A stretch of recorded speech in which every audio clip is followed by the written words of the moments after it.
Welcome everybody. I'm here at my house and I'm recording this video to kind of walk through the creation of a Google Collaboratory notebook, which is going to be what we're going to be using to do the majority of our data analysis in our class, especially when we're working with our bigger data sets.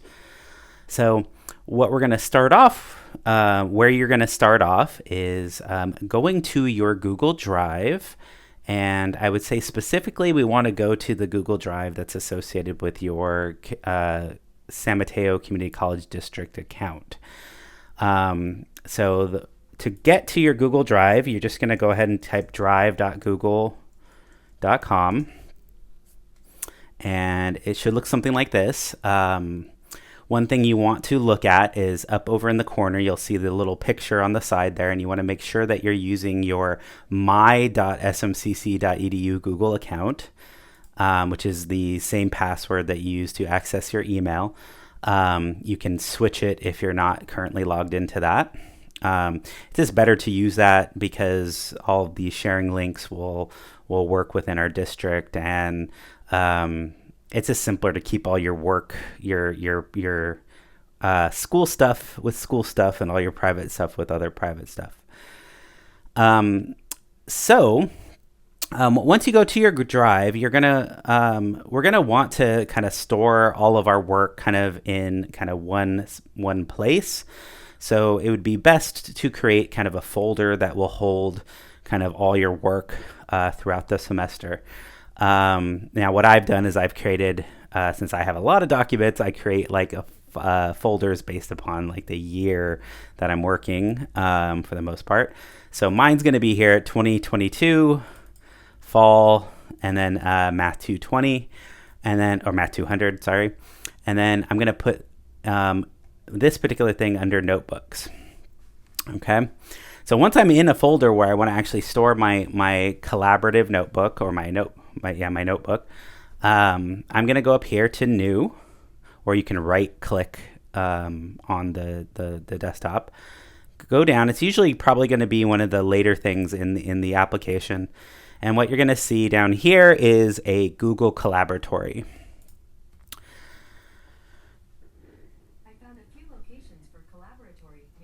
And this right here is a Python notebook.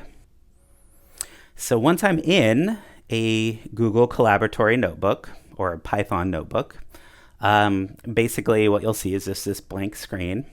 And what I want to familiarize yourself with is these two buttons right here, which is for a code cell or a text cell.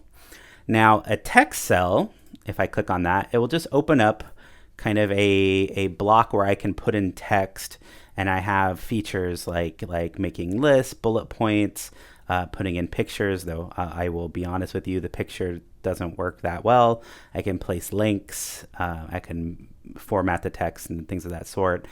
And this could actually be where you kind of document your code.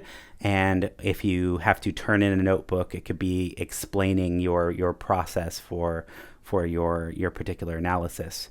Now, the things I type into this box is a text cell.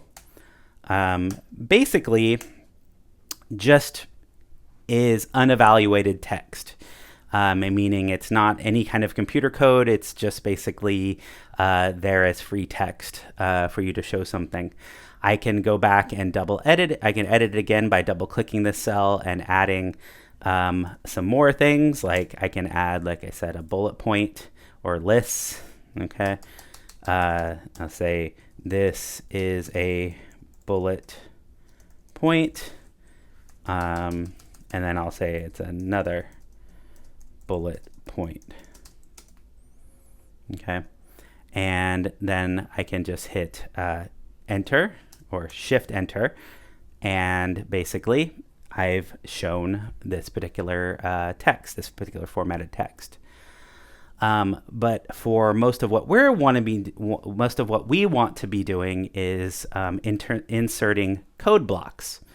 Now, a code block is kind of highlighted by having this little kind of like play button on the side of it. And the play button, okay, actually is exactly what it's kind of doing. It wants to execute what you put into this particular code block. Okay, now when we start, basically all of our notebooks are going to start with a few commands, and kind of without exception. So I'm going to start with like the first Python commands that we're ever going to be using, which is going to be the commands that import the pandas package, which is basically a little package that imports a lot of the commands that we use for data analysis.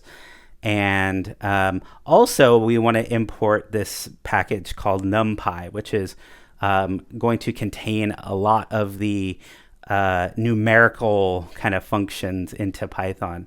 So I'm going to go ahead and type in import. Now notice how it actually highlighted it in pink.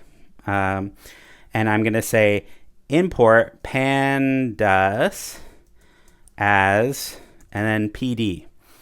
And what I'm doing when I say import pandas as PD is basically I'm saying pull in this package and pull it in as this kind of shortened two-letter thing called PD, so that when I have to access all the new commands that I have, I don't have to type in pandas every single time.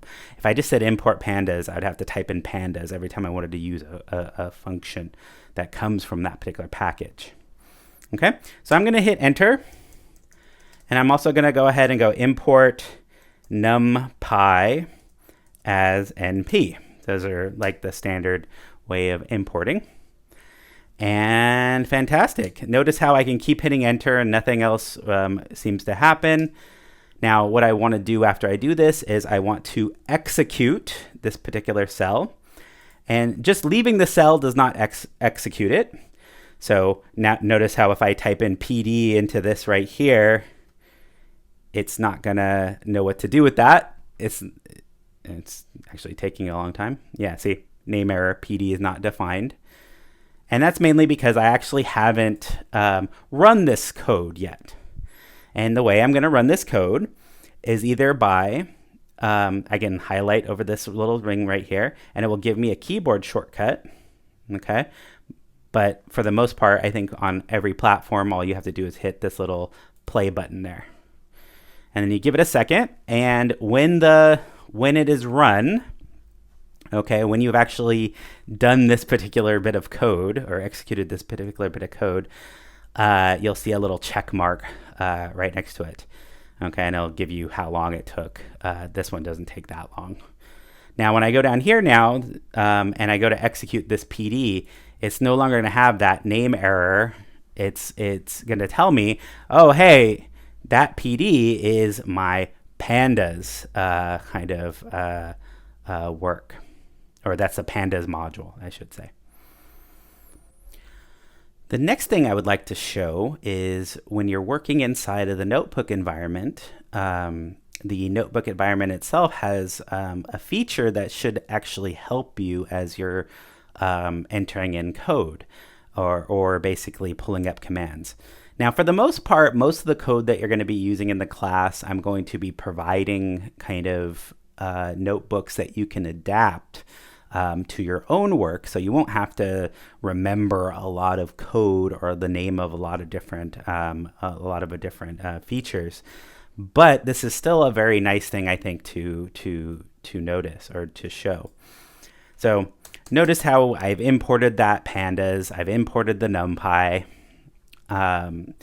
as the under those particular like little shortcuts, I would say. And so what I'm going to do is I'm going to start off by typing np, and then I'm going to hit period. And basically what that period is calling up is what's called a method. And the methods are all of the commands that we're going to be using from these particular packages.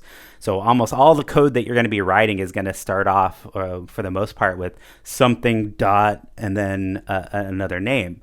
But you might not remember the name. And so what I did, notice right after I hit that little thing right there, I just waited a second, and then a big list of all different kinds of things actually showed up. Okay, and so basically, all I have to do to use this particular command is highlight it. Okay, so ABS, that stands for absolute value. So if I want to use this, I'm just going to highlight it, hit enter, and it will actually pull up that ABS. And all I have to do to use the absolute value function, now it's trying to give me some help on what I have to type in there. Now in this case, it actually probably makes it a little more complicated, so I'm going to ignore it. But I'm just going to type in, say, -7. Okay, that's a number into this absolute value.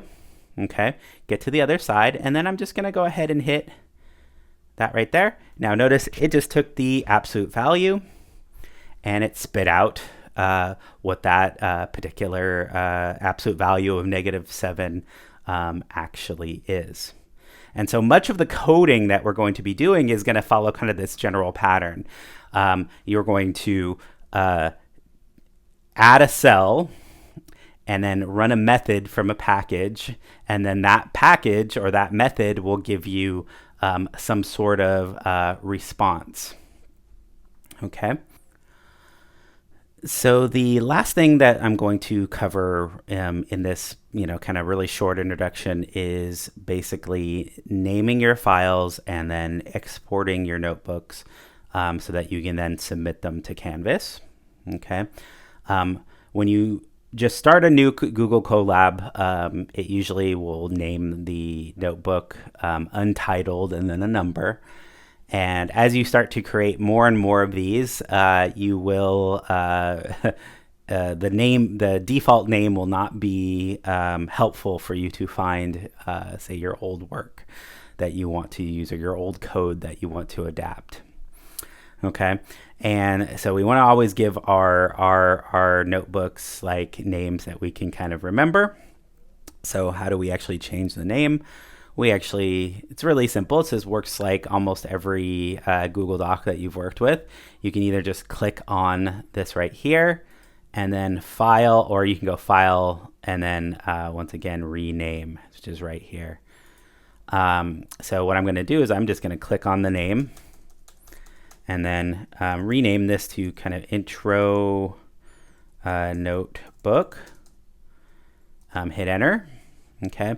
And then to update this immediately, I'm just going to go to save.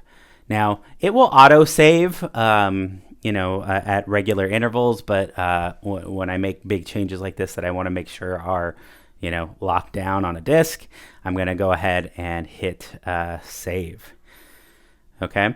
Now, I want you to look back, and I'm going to look into my folder, and it still shows untitled 0 right here. If I refresh this really quickly, it will show intro notebook, which is, the file I just created. Now, after I've named it something that's nice and I want to actually turn in my work so that I can, get my grade or I can have my teacher kind of look it over. What I'm going to ask you to do is just go ahead and go to File, and you can save, which we already did. Make sure you save it before you export it. And then you can go over here to download and have it download the notebook file.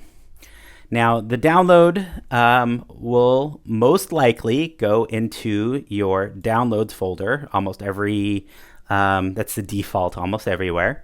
And so you can just look for that intro notebook, which is right here, and export that or upload that to Canvas if I have you turning something in. So that will be all we talk about today. There's going to be a short little assignment where you largely just import the pandas and NumPy, and then execute some codes, export a notebook just to make sure that you can do that, and then upload it to Canvas. We will be living in this Google Colab notebook for the majority of this class whenever we do data analysis. Um, it is a powerful environment that I think that I believe is still fairly user friendly. So if you have any questions about this, feel free to talk to me in class or or send me an email. Okay. All right. So have fun. See you later.